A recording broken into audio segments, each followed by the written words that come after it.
بسم الله الرحمن الرحيم.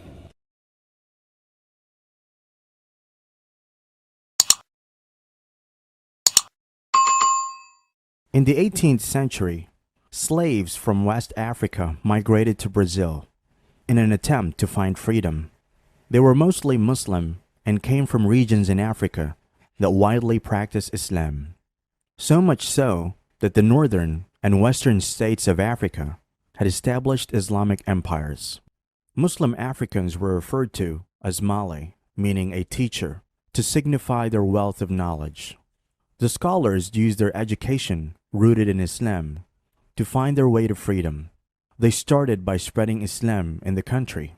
The Mali educators found the Brazilian Empire forcefully converting the African slaves to Catholicism. Angry at their rebellious behavior, they started a revolt and waged jihad against the rebels in the holy month of Ramadan. The Mali people successfully liberated many African slaves and ultimately led to the abolition of slavery in the region. By the early 1900s, Muslim Africans declined in number, which decreased the representation of Islam in Brazil. But then, war broke out in many regions within the Middle East, including Lebanon and Syria. Arab refugees flooded into Brazil, and the migrants were predominantly Muslim. They established business centers, started trading, and participated in the country's most profitable sectors. Today, there are officially 204,000 Muslims recorded in Brazil. Most Brazilian Muslims are concentrated in the states of São Paulo, Paraná, Rio Grande do Sul, and Rio de Janeiro. They make up the largest Muslim community in the Latin America. Some say the figure dialed down to blanket the practice of Islam in the country and label the religion as a minority. Muslims are shockingly termed as other, which not only degrades the faith, it pushes them further into a minority status. The desire to keep Brazil within its Catholic traditions still dominates Brazilian culture. However, no matter how small in Brazil, Brazilian Muslims have influenced the economy and left a mark on every possible sector of education. In the past 30 years, Brazilian Muslims have built over 150 mosques around the country, established libraries to spread the knowledge of Islam, constructed art centers to showcase the history of Islam, funded newspapers, and headed schools to educate the youth. Brazil is actually the world's biggest exporter and producer of halal meats, including beef and chicken. The profit totaled a combined $4.7 billion in the last year.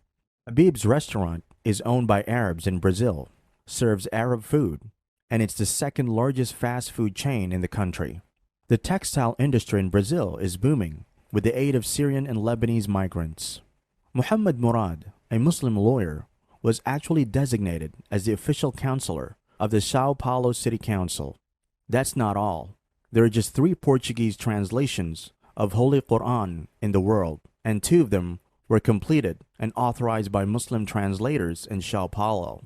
Safe to say, Islam may be a minority religion in Brazil, but its influence is larger than the majority's work.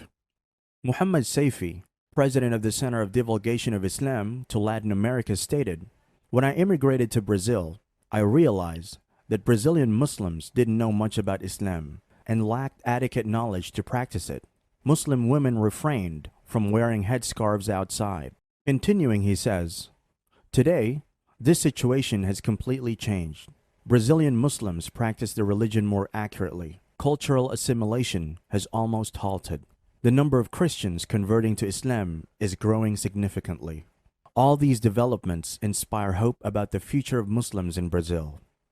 There are reports that many native Brazilians are choosing to convert to Islam, and recently, a source estimated that there are over 10,000 Brazilians that have officially testified to Islam.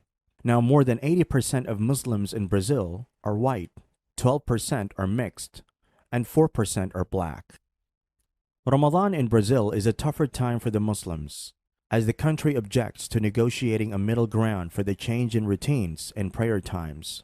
But the community has stuck together and united to help each other as much as they can. Ayad Abu Harb, Syrian refugee and a shawarma restaurant owner in Brazil, opens up his shop all day during the holy month.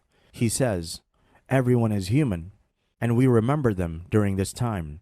When we fast, we remember the homeless people in Syria and the less fortunate in Brazil. Imam Sayyid Bilal calls the prayer and Mesquita Brazil the oldest mosque in Brazil and one of the oldest mosques in South America. He says, Islam being such a minority religion in Brazil, there are obvious challenges during fasting and Ramadan. But overall, Brazilian people understand differences in cultures, and Muslims here get every right they deserve. It's just a matter of time until Islam in Brazil becomes one of its majority religions. May Allah protect the Muslims in Brazil. Ameen.